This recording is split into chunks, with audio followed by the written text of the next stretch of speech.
বিলাসীপাৰাৰ নাটপাৰাত বিশেষকৈ ১৭ নং ৰাষ্ট্ৰীয় ঘাইপথৰ ওচৰত ৰুট 17 নামৰ ভাল অত্যাধুনিক ৰেষ্টুৰেণ্ট এখন আজি উন্মোচন কৰিব পাই অত্যন্ত আনন্দিত হৈছে কমতাপুৰ স্বায়ত্তশাসিত পৰিষদৰ মুখ্য কাৰ্যবাহী পৰিষদ জীৱেশ ৰায়ে।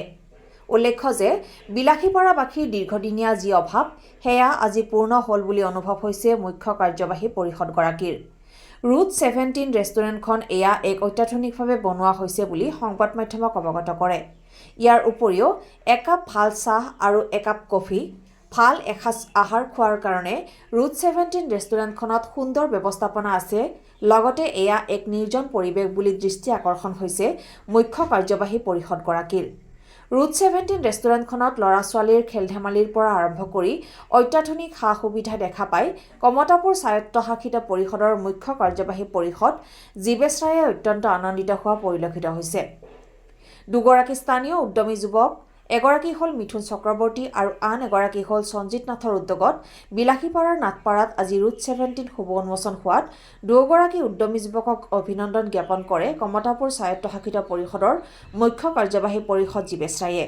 গতিকে ৰাইজ পলম নকৰি আজিয়ে আহক ৰুট 17 ৰেষ্টুৰেণ্টত। জুতি লওক চাহ, কফিৰ পৰা আৰম্ভ কৰি বিভিন্ন ধৰণৰ খাদ্য সামগ্ৰী। কাষতে বিশেষকৈ হাইৱেৰ কাষত আজি ৰুট 17 নামৰ এখন অত্যাধুনিক যি ৰেষ্টুৰেণ্ট, সময়োপযোগী যিখন ৰেষ্টুৰেণ্ট, এই ৰেষ্টুৰেণ্টখন আমি শুভ উন্মোচন কৰিব পাই অত্যন্ত আনন্দিত হৈছোঁ। আৰু এই ৰেষ্টুৰেণ্টখনে বিলাসীপাৰাবাসীৰ দীৰ্ঘদিনীয়া এটা অভাৱ পূৰ্ণ কৰিল বুলি আমি অনুভৱ কৰিছোঁ। সেইকাৰণে যে ইয়াত সম্পূৰ্ণ আধুনিক, ইয়াত অত্যাধুনিকভাৱে ৰেষ্টুৰেণ্টখন বনোৱা হৈছে। আৰু ইয়াত এটা ভাল এক কাপ চাহ খাবৰ কাৰণে, ভাল এক কাপ কফি খোৱাৰ কাৰণে, এসাঁজ আহাৰৰ কাৰণে খুব সুন্দৰ ইয়াত ব্যৱস্থাপনা আমি আহি দেখা পাইছোঁ। আৰু এটা নিৰিবিলি এটা পৰিৱেশ, এটা মাইণ্ড ৰিফ্ৰেছমেণ্ট কৰাৰ কাৰণে খুব এটা অত্যাধুনিক সা সুবিধা এই ৰুট 17ত আহি দেখা পাই অত্যন্ত মই আনন্দিত হৈছোঁ।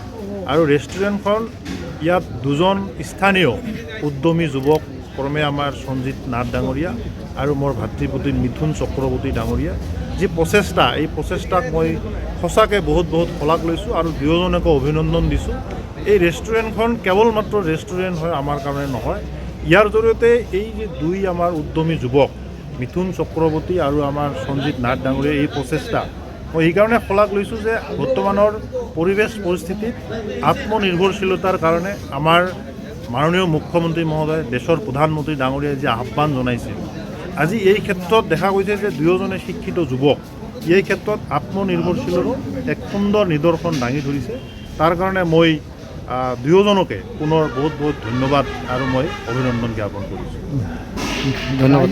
আছে আহক সকলোৱে আমাৰ ইয়াত আহি, এটা মই ক'লোঁ যে সুন্দৰ প্ৰাকৃতিক ইয়াত নেচাৰেল পৰিৱেশত একাপ চাহ খাওক, কফি খাওক, এসাঁজ ভালকৈ আহাৰ খাওক। আহি ইয়াত আমি ভাতটো সকলোতে পাওঁ, কিন্তু ইয়াত আহি এটা ভাল মানে ৰিফ্ৰেছমেণ্ট, এটা ভাল মানসিকতা, ভাল এটা আমাৰ পৰিৱেশ ইয়াত আছে। গতিকে আমাৰ যি গ্ৰাহকসমূহ, আমাৰ এই ৰাইজক মই ইয়ালৈ অহাৰ কাৰণে মই আপোনাৰ এই চেনেলসমূহৰ জৰিয়তে সকলোলৈ মই আহ্বান কৰিছোঁ। ৰেষ্টুৰেণ্ট আমি নাম দিছোঁ ধাবা বুলি, মানে বেলেগে ধাবা বুলি বেলেগ হৈ গ'লে কিন্তু নাই, ইয়াত এটা ফেমিলি ৰেষ্টুৰেণ্ট হয়। ইয়াত আমি সৰু বাচ্চা ল'ৰা-ছোৱালীৰ কাৰণে খেল ধেমালিৰ ব্যৱস্থা কৰিছোঁ আৰু প্ৰাকৃতিক সৌন্দৰ্যৰ ভিতৰত তাতে আহি কেনে মানুহ অলপ বহি বাৰ্তালাপ কৰিব পাৰে, এইখিনি ব্যৱস্থা কৰিছোঁ। এতিয়া আমি যিখিনি কৰিছোঁ সেইখিনি আমি কৰিছোঁ।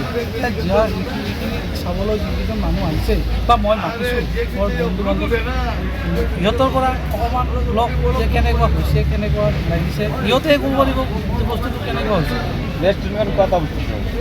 ৰেষ্টুৰেণ্টখন আমাৰ বিলাসীপাৰা হাইৱেৰ কাষতে নেশ্যনেল ৰুট 17, কিন্তু এইটো আমাৰ ৰাণীগঞ্জ জিপিত পৰি গৈছে, এইটো টাউনত নহয়, কিন্তু বিলাসীপাৰাৰ কাষতে।